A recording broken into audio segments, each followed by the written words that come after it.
Ladies and gentlemen, welcome to Dev Diary. Today, let's start with a question. What if the video game classic Breakout took place in a petri dish? Well, this was the exact question that inspired today's project. But before we get into the weird, remember that if you enjoy the video, to leave a like and subscribe if you're new to the channel. I post game dev videos weekly, so turn on notifications to avoid missing further updates to this project and other works in progress. Now with that said, let's take a look at the latest madness I've concocted. So this is basically what we're working with. The player knocks a bouncing ball around a circular play area that slowly fills with enemies, and the theoretical objective being to eliminate enemies, earn experience, upgrade to take on tougher enemies, and so on. And any enemies that reach the edge of the circle, quote-unquote escape, and thus damage the player. To bring this thing to life would require some timer variables and player stats to keep track of. And to put these and our other functions into context, let's head down to the heart of our project, the ticker. Starting with enemy spawns, one of two enemy types are created every 2 seconds, which is done via a function. Now, generally speaking, the function uses a switch to determine key elements required for our enemies to function.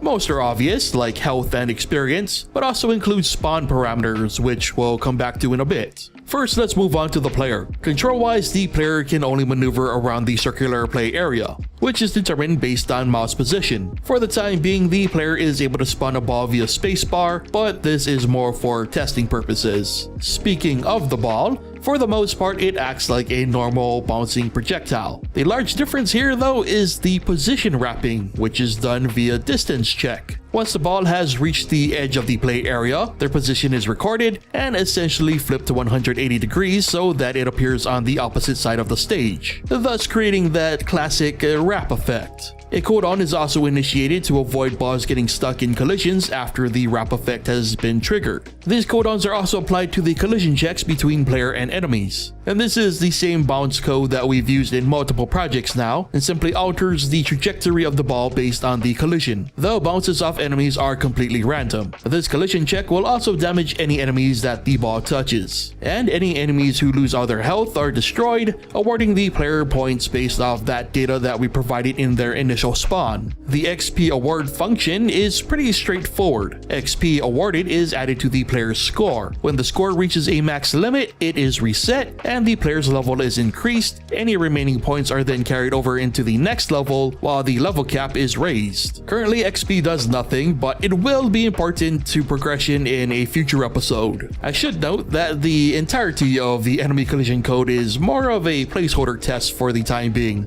But with that said, seems like a good place for us to shift and check out the enemy code. First, similarly to projectiles, an event is triggered when the enemies reach the edge of the circular play area. Also done via distance check, this triggers the hurt player function, and a few visual effects to go along with it. The hurt player function is basic and simply initiates the hurt cooldown and removes a point from their HP value. However, there is currently no game over state. Enemies are currently very basic. Type 0 is the blocker, which doesn't move, but takes multiple hits to destroy. Type 1 is the crawler, which will slowly try to escape the circular area and damage the player. Enemies will not move during their hurt cooldown phase. However, the only enemy that can move only has 1 HP, so that feature will have to wait. And this is about all that's been done so far. It's a very basic beginning, but there were several elements that I'd never done before. For example, the wrapping of projectiles, and really the general concept of trying to prevent stuff from leaving a circle. I'll be completely honest and say that this is a tough game to play right now,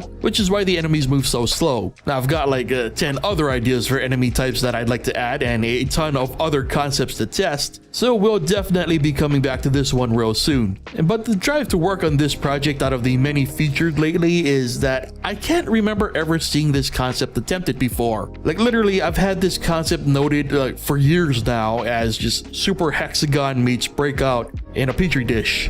It's always sounded silly, but after starting to bring it to life, there very well may be potential here. Or maybe there's a reason that I can't remember ever seeing this concept tried before. Regardless, I'd love to hear your thoughts on the idea or if you've ever seen this concept done before, so be sure to leave them in the comments. Also, if you enjoy these videos and would like to help me keep making them, consider subscribing to my Patreon. You get exclusive access to early video releases and games featured on the channel. But with that said, brings us to the end of today's Dev Diary, so thank you so much for watching, and I'll see you guys next time.